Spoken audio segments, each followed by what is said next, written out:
On the way back from Lewis's funeral, my mom told me to start packing.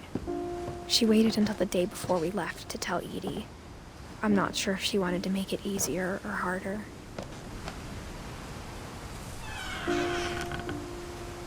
I wish we'd stayed. But I understand why we left.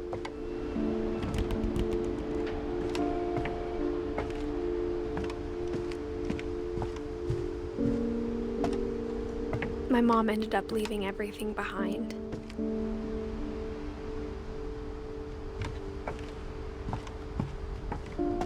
What happened that night had been coming for a long time. Maybe it should have come sooner.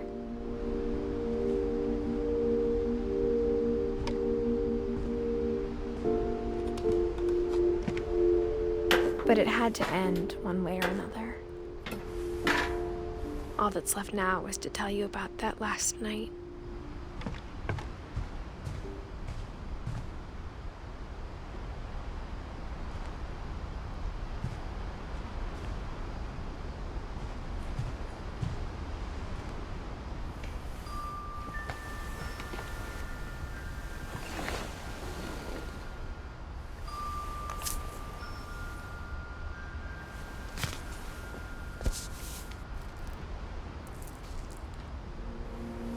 That whole last day, Edie just watched us pack and didn't say a word.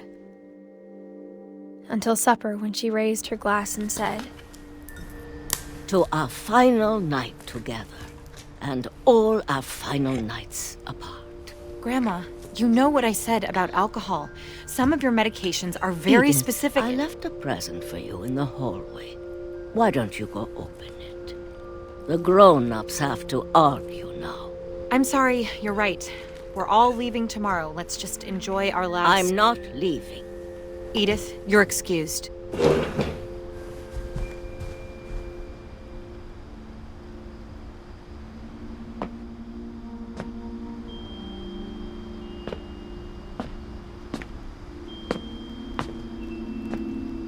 the power had been shut off that morning, but Edie always had plenty of candles. When my mom sealed the library, I don't think she knew about the other entrance. Or that Edie had a key to it.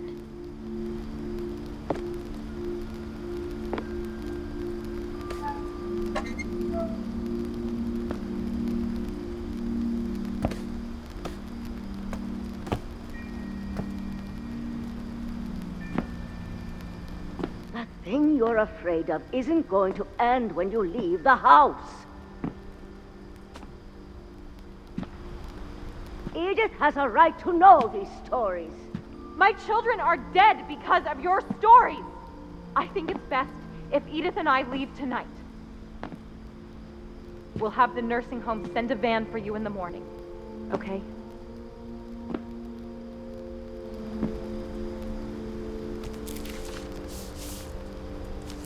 Dear Edith, there's so many stories I wish I could tell you, but there's only time for one. This is about what happened on the night you were born.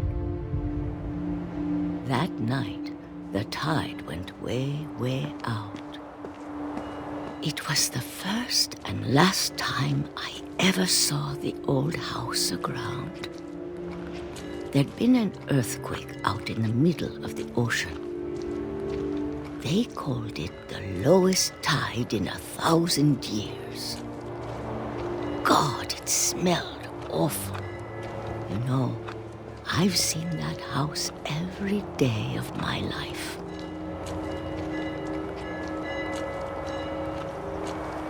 But I never thought I'd go back to it.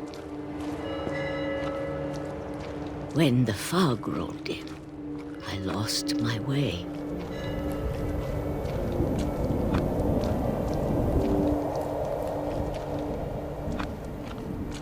I got turned around.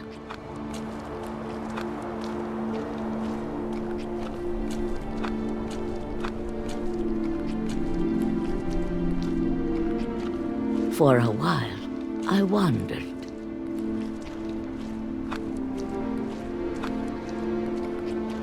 I started seeing things.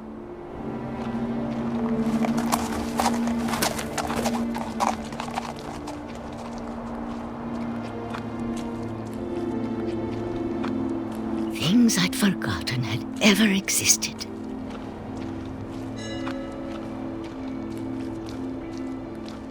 But when I saw them, they felt like old friends. That night, a lot of things came back to me. Or maybe I came back to them.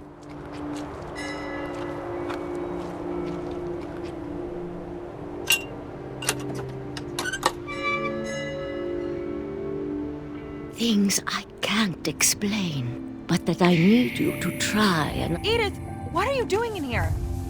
It's mine. Edith! Mom, you're gonna rip it! Let go!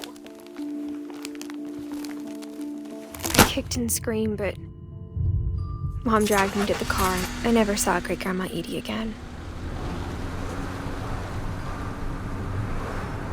The next morning, the van came to pick her up, but she was already gone.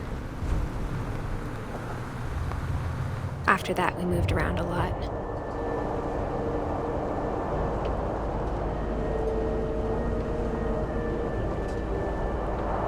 We both tried to make the best of it.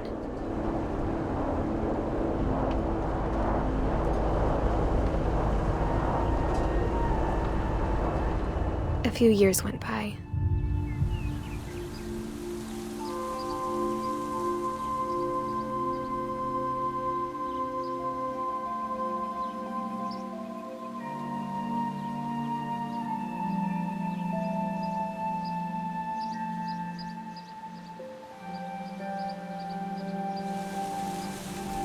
My mom didn't like to talk about it, but she started getting sick a lot.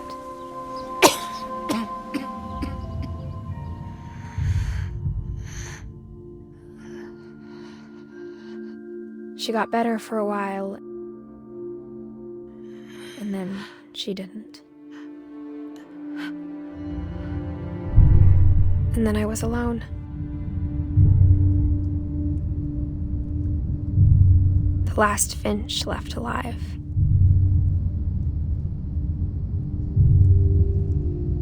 Until I found out about you. I'm still not sure what to tell you about all this. If we lived forever, maybe we'd have time to understand things. But as it is, I think the best we can do is try to open our eyes. And appreciate how strange and brief all of this is.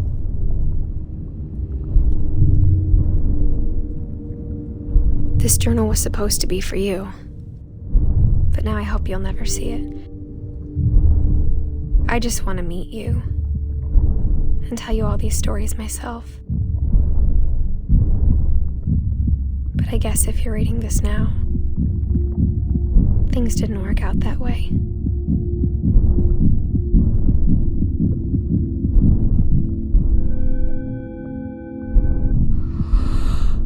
This is where your story begins. I'm sorry I won't be there to see it. It's a lot to ask, but I don't want you to be sad that I'm gone. I want you to be amazed that any of us ever had a chance to be here at all. Good luck.